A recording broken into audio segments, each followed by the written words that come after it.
Hello guys, welcome है आपका अपने यूट्यूब चैनल मुरली क्लासेस में। चलिए आज की वीडियो को स्टार्ट करते हैं। क्वेश्चन नंबर सेकंड है, on comparing the ratio A1/A2, B1/B2, C1/C2, find out whether the line represent the following pair of linear equation intersect at a point और parallel and coincident. अब अपन को तीन situation देखनी है, ठीक है। और इससे पहले जो क्वेश्चन नंबर फर्स्ट था उसकी वीडियो अपलोड हो चुकी है।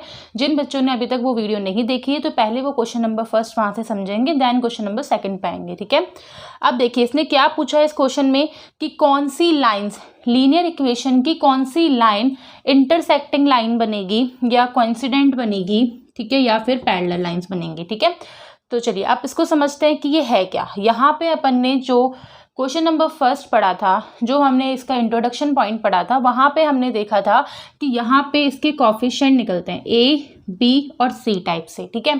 तो यहाँ पे उनको A, B, C को कंपेयर करना है।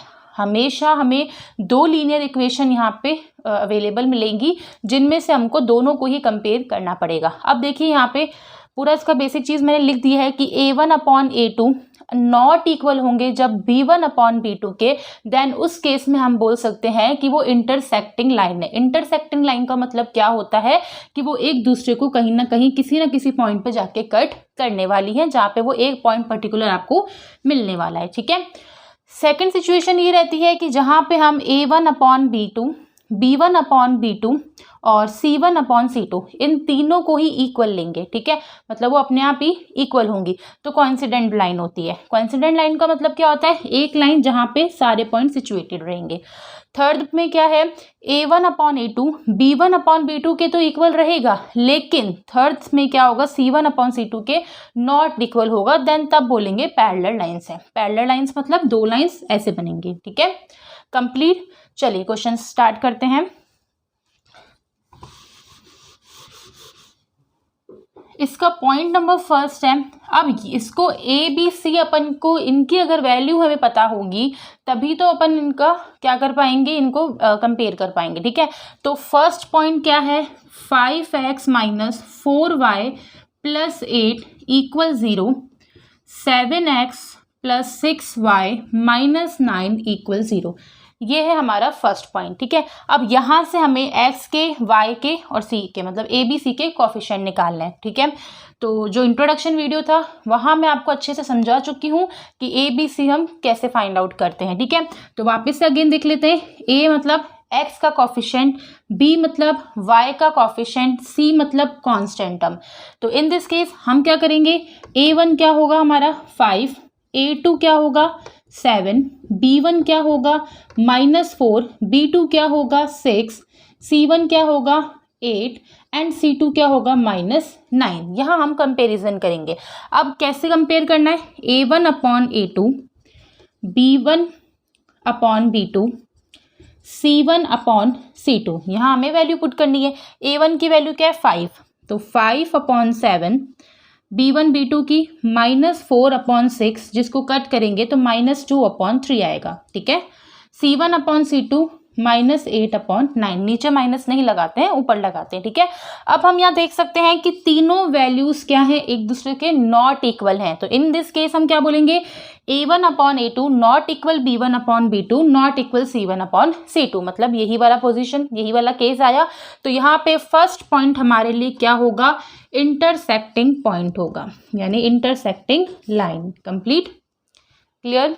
ऐसे ही हमें सारे पॉइंट्स में इसके कोफिशिएंट फाइंड आउट करने हैं, देन उनको कंपेयर में करना है, ठीक है। चलिए सेकंड पॉइंट देखते हैं।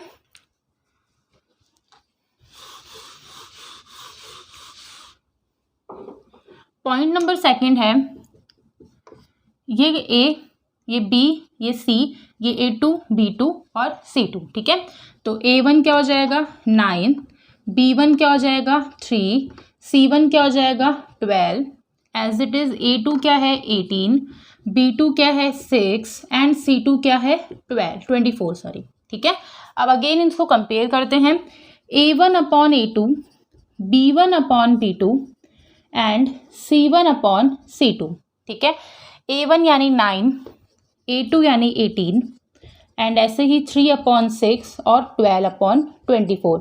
अब हम देख सक रहे हैं यहाँ पे कि यहाँ पे क्या है, यहाँ से पता चल रहा है कि ये सारे डिजिट एक दूसरे से कट होंगी। तो 9 1 9, 9 2 18, 3 1 3, 3 2 6, 12 1 12, 12 2 24। तो यहाँ पे क्या हुआ, ऑल इक्वल है। तो जब ऑल इक्वल होते हैं तो क्या बोलते हैं, कोइंसिडेंट। ठीक है, कोइंसिडेंट लाइन है, मतलब एक ही पॉइंट पे सिचुएटेड होंगी। कंप्लीट। चलिए ऐसा ही थर्ड पॉइंट करते हैं।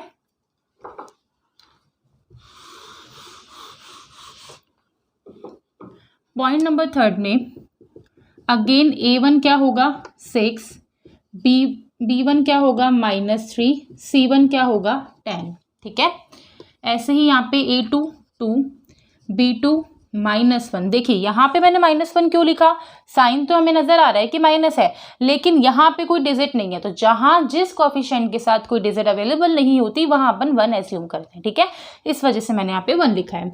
C2 क्या होगा 9। अब वापस अगेन कंपेयर करते हैं, A1 upon A2, B1 upon B2 and C1 upon C2। तो 6 अपॉन में 12, -3 अपॉन में -1 एंड 10 अपॉन में 9। इसको कट करेंगे तो 3 अपॉन 1 आएगा, माइनस से minus cancel out, 3 upon 1 and 10 upon 9। अब यहाँ A और B के तो इक्वल है लेकिन C के नॉट इक्वल है, यानी ये वाली कंडीशन, यानी पैरेलल लाइंस। ठीक है, कंप्लीट। तो ये केस आपको समझ में आया कि जब अब इंटरसेक्टिंग बताना है, कोइंसिडेंट बताना है या पैरेलल बताना है तो वहां पे आपको ये ध्यान रखना पड़ेगा। ठीक है, तो ये माइंड से आप स्लिप मत करना, नहीं तो पूरा क्वेश्चन आपका खराब हो जाएगा। ठीक है, चलिए नेक्स्ट क्वेश्चन पे बढ़ते हैं। थर्ड वाला क्वेश्चन है, on comparing the ratio A1 upon A2, B1 upon B2 and C1 upon C2। Same वही क्वेश्चन है, यहाँ पे भी अपन को कंपेयर ही करना है।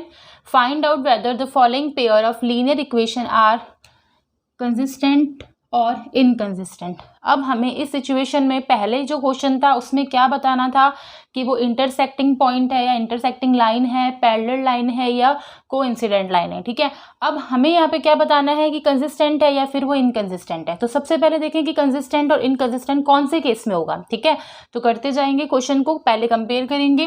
ठीक है, फर्स्ट पॉइंट है 3x + 2y = 3 = 5 and 2x - 3y = 7.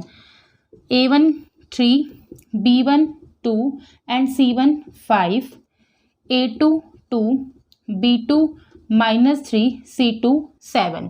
ठीक है, ये चीज़ आपको अभी समझ में आ चुकी होगी। कंपेयर करते हैं, A1 अपॉन A2 मतलब 3 upon 2, B1 upon B2 2 upon -3, minus ऊपर भी है। ठीक है, यहाँ लगा लेते हैं, C1 अपॉन C2 यानी 5 अपॉन 7। ठीक है, तो यहाँ हमने क्या देखा कि तीनों ही टर्म्स क्या है, वो अनइक्वल है, यानी कि A1 upon A2 not equal B1 upon B2। ठीक है, तो ये जब होता है तब अपन क्या बोलते हैं, इंटरसेक्टिंग लाइन है। ठीक है, तो जब भी इंटरसेक्टिंग लाइन आएगी तब अपन का सिचुएशन, तब अपन की कंडीशन क्या रहेगी, कोइंसिडेंट। ठीक है, तो द इक्वेशन आर, ठीक है, कोइंसिडेंट पूछा है या फिर इनकंसिस्टेंट पूछा है, तो कंसिस्टेंट है। ठीक है, कंप्लीट।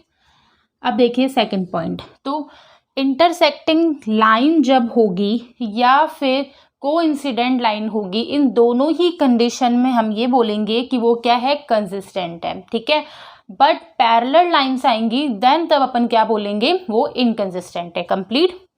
तो सेकंड पॉइंट करते हैं इस तरीके से ही। सेकंड पॉइंट में A1 क्या हो जाएगा 2, B1 क्या हो जाएगा -3, C1 क्या हो जाएगा 8, A2 क्या हो जाएगा 4, B2 -6 एंड C2 9। कंप्लीट।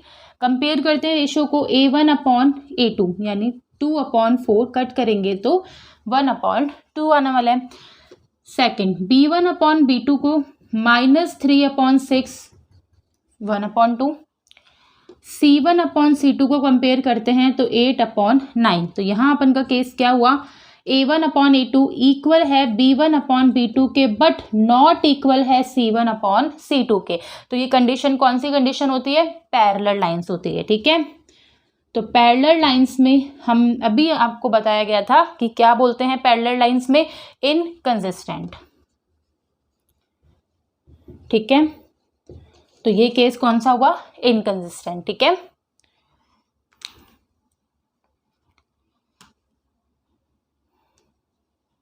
चलिए थर्ड पॉइंट पे आते हैं।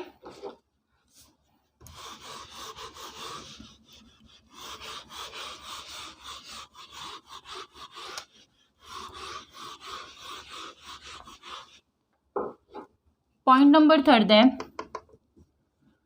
A1 सेम जो आगे के जो तीनों पॉइंट्स हैं उनको भी इसी तरीके से हमें कंपेयर करना है, देन उनके बाद अपना स्टेटमेंट देना है। ठीक है, तो A1 क्या होगा 3/2, B1 क्या होगा 5/3 और C1 क्या होगा 7,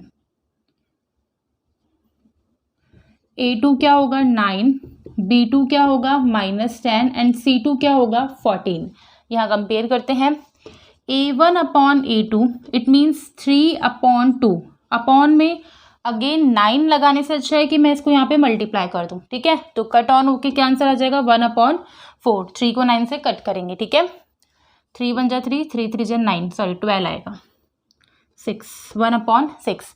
ऐसे ही कंपेयर करते हैं B1/B2 को, यानी 5/3 माइनस यहाँ लगा देते हैं मल्टीप्लाई बाय 10, तो यहाँ पे भी -1/6 आया। ठीक है, तो ऐसे ही C1/C2 को कंपेयर करते हैं 7/14 यानी 1/2, तो ये दोनों भी इक्वल नहीं है और ये भी नहीं है, तो A1/A2 नॉट इक्वल B1/B2। तो ये कंडीशन कहाँ होती है, इंटरसेक्टिंग लाइन में। ठीक है, इंटरसेक्टिंग लाइन, और जहां इंटरसेक्टिंग लाइन होती है वहां अपन क्या बोलते हैं, कोइंसिडेंट। ठीक है, कंप्लीट। चलिए नेक्स्ट फोर्थ पॉइंट पे आते हैं। A1 5, B1 -3, C1 11, A2 -10, B2 6 and C2 -22। आप लोग यहाँ पे इस चीज़ को रटना मत, ये इंटरसेक्टिंग लाइन है तो वो कोइंसिडेंट हो जाएगा इस तरीके से, और इंटरसेक्टिंग लाइन मतलब इस तरीके से। तो आपको पूरा समझना है, जो बेसिक इंट्रोडक्शन मैंने आपको दिया था उस वीडियो को आपको ढंग से देखना है, उसको अच्छे से समझना है कि इंटरसेक्टिंग पॉइंट क्या होता है, वेरिएबल्स क्या होते हैं। रटाफिकेशन मैथ्स में बिल्कुल काम नहीं आती, तो आप कॉन्सेप्ट को समझने की कोशिश करना। ठीक है, तो A1/A2 5/10, तो -1/2 आंसर। ठीक है, B1/B2 -3/6, तो इसका आंसर भी क्या आएगा -1/2। C1/C2 तो 11 और 22, तो -1/2। अब देखिए यहाँ इसको कट किया, इसको भी तो क्या आया सेम, तो A1/A2 इक्वल है B1/B2 इक्वल है C1/C2। तो इन केस में क्या होता था, कोइंसिडेंट। ठीक है, कोइंसिडेंट लाइन को क्या बोलते हैं, कंसिस्टेंट। ठीक है,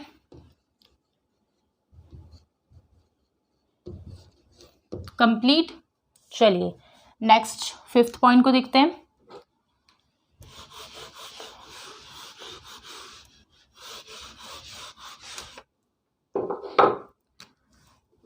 पॉइंट नंबर फिफ्थ है A1 4/3, B1 2, C1 7, A2 2, B2 3 and last C2 12। ठीक है, यहाँ पे भी कंपेयर A1/A2 4/3 मल्टीप्लाई बाय 2, 2 से 4 कट तो 2/3। ठीक है, B1/B2 2/3, C1/C2 7/12। तो यहाँ पे A1/A2 इक्वल तो आया B1/B2 के, बट नॉट इक्वल किसके आया, C1/C2 के। तो ये वाला कॉन्सेप्ट कहाँ पड़ा था, पैरेलल लाइंस में। ठीक है, तो ये क्या होगा, पैरेलल लाइंस। तो पैरेलल लाइंस जहाँ होती है वहाँ पे क्या होता है, इनकंसिस्टेंट होता है। तो यहाँ पर लिख लेंगे इनकंसिस्टेंट। कंप्लीट।